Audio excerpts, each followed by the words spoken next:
আসসালামু আলাইকুম, রাজিয়া রেসিপিতে আপনাদের সবাইকে স্বাগতম। আজ আমি আপনাদের আম আর সাবুদানা দিয়ে ভীষণ মজার একটা ডেজার্ট তৈরি করে দেখাবো। আশা করি আপনাদের ভালো লাগবে। ভালো লাগলে আমার আরও অনেক নতুন নতুন সহজ রেসিপি পেতে প্লিজ আমার চ্যানেলটিকে সাবস্ক্রাইব করবেন আর আমার রেসিপিটা আপনাদের ফ্রেন্ডস অ্যান্ড ফ্যামিলিকে শেয়ার করবেন। চলুন তাহলে দেখে নেই এই মজাদার ডেজার্ট কিভাবে তৈরি করতে হবে। এই জন্য প্রথমে আমি চুলায় একটা প্যান বসিয়ে 1 লিটার ফুল ক্রিম মিল্ক নিয়ে নিচ্ছি। বলক আসার পর হাফ কাপ চিনি দিয়ে দিচ্ছি। আপনারা আপনাদের পছন্দ মতো মিষ্টিটা কম বেশি করে নিতে পারেন। এখন এটাকে জাল দিয়ে ঘন করে নিব।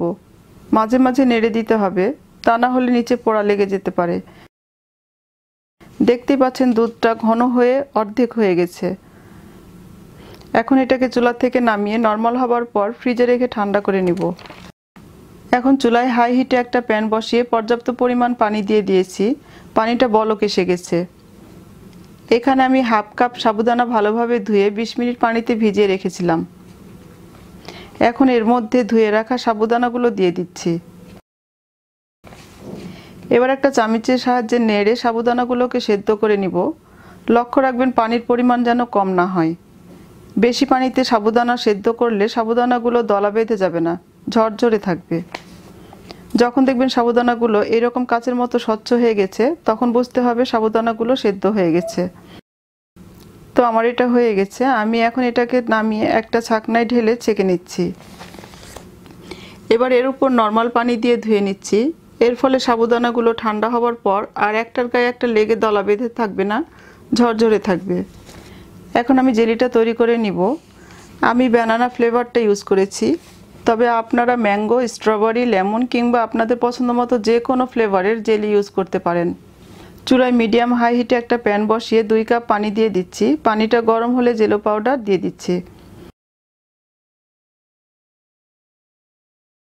এখন ভালোভাবে ফুটিয়ে ঘন করে নিতে হবে। জেলো পাউডারটা গলে ঘন হয়ে এসেছে। এখন এটাকে বাটিতে ঢেলে রুম টেম্পারেচারে এনে এরপর 1 ঘন্টা ফ্রিজে রেখে ঠান্ডা করে নিতে হবে।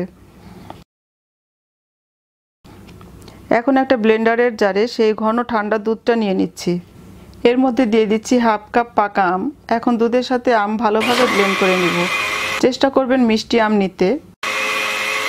ব্লেন্ড করা হয়ে গেছে। এটা একটা বড় মিক্সিং বলে ঢেলে নিচ্ছি। জেলিটা ঠান্ডা হয়ে গেছে, আমি এগুলোকে কেটে নিচ্ছি।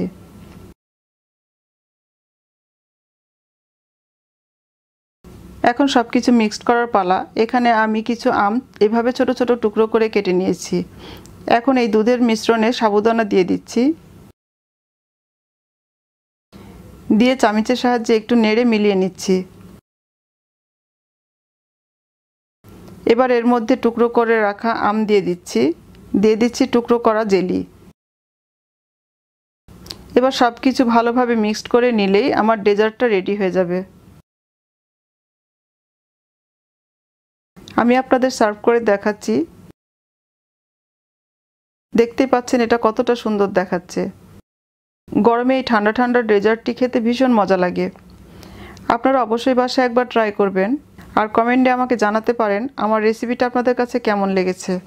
সবাই ভালো থাকবেন আর আমার জন্য দোয়া করবেন। আল্লাহ হাফেজ।